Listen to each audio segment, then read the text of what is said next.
شروع اللہ کے نام سے جو بڑا مہربان نہایت رحم والا ہے۔ سورج کی قسم اور اس کی روشنی کی، اور چاند کی جب اس کے پیچھے نکلے، اور دن کی جب اسے چمکا دے، اور رات کی جب اسے چھپا لے، اور آسمان کی اور اس ذات کی جس نے اسے بنایا، اور زمین کی اور اس کی جس نے اسے پھیلایا،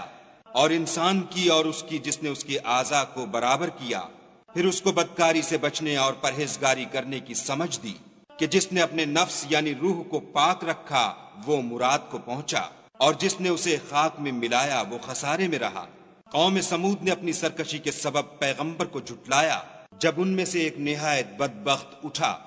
تو خدا کے پیغمبر صالح نے ان سے کہا کہ خدا کی اونٹنی اور اس کے پانی پینے کی باری سے حذر کرو،